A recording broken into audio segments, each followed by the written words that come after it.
تبلیغ کرنے والے ہو گئے، اور تیسرے تھے نبی صلی اللہ علیہ وسلم کے صحابہ۔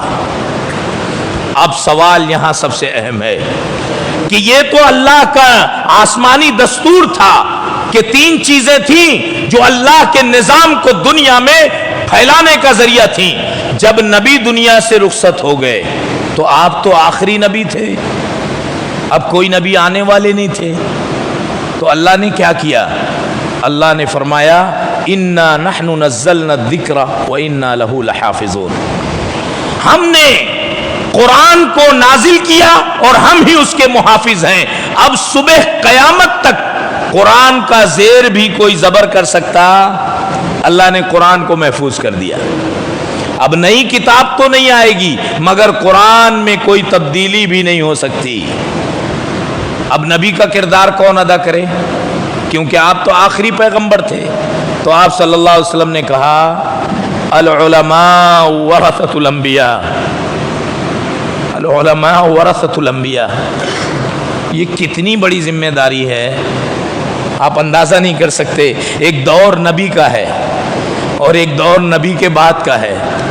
نبی کے بعد کے دور میں قرآن تو ہے مگر نبیوں کا کام کون کرے؟ تو اللہ کے نبی نے فرمایا یہ ذمہ داری علماء کی ہے، وہ نبیوں سے خالی ادوار میں نبیوں کی جگہ لے اور ان کی ذمہ داری ادا کرے۔ کتنی بڑی ذمہ داری ہے، کتنا بڑا سوال ہے، کتنی سخت باز پرس ہوگی۔ عالم بننا کھیل نہیں ہے، ایک بہت بڑی ذمہ داری ہے۔ کیا آپ نے حق ادا کیا کہ نہیں ایک نبی کا؟ نبی نے اپنے زمانے میں جو تکالیف دین کے لیے اٹھائی، آپ نے وہ تکلیفیں اٹھائی کہ نہیں؟ آپ نے وہ دعوت کا کام کیا کہ نہیں؟ کتنی بڑی ذمہ داری ہے۔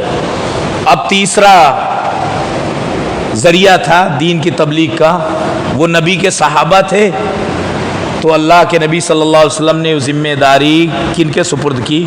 آپ نے فرمایا لا تزال طائفۃ من امتی ظاہرین علی الحق منصورین لا یضرهم من خذلهم ولا من خالفهم۔ ایک جماعت کو ہمیشہ اللہ رب العالمین باقی رکھے گا دنیا کے ہر کونے میں کسی نہ کسی نام سے۔ ایک جماعت ہمیشہ قائم رہے گی جو شرک و بدعات کی مخالفت کرے گی، نبی کے دین کو زندہ کرے گی۔ اللہ ان کی غیب سے مدد کرے گا، دنیا کی کوئی طاقت ان کو ختم نہیں کر سکے گی۔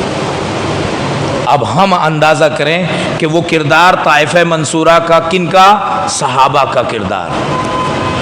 وہ طائفہ منصورہ وقت کے علماء حق سے قدم ملا کر شانہ بشانہ نبیوں کا کام کریں، یہ ذمہ داری اللہ نے عطا کی ہے۔ ہم اپنے نفس سے پوچھیں ہم نے اپنی ذمہ داری ادا کی ہے کہ نہیں کی ہے؟ ہم میں سے اگر کوئی عالم ہے تو اس پر نبوت جیسی عظیم ذمہ داری، یعنی جو نبی کی بحیثیت مبلغ ذمہ داری تھی، وہ نبی تو نہیں ہے مگر اس پر ذمہ داری ویسی ہے کیونکہ نبی کا وارث ہے۔ اور اگر کوئی عالم نہیں ہے تو وہ آزاد نہیں ہے، اگر اللہ نے اس کو توحید کی نعمت عطا کی ہے تو اس پر ذمہ داری صحابہ کرام جیسی ہے، وہ ایک صحابی کا جیسا کردار ادا کرے۔ یہ تو وہ باتیں ہیں جو ہمارے منہج سے متعلق ہیں۔ اہل کتاب میں جو اختلافات ہوئے میں نے کہا ان کی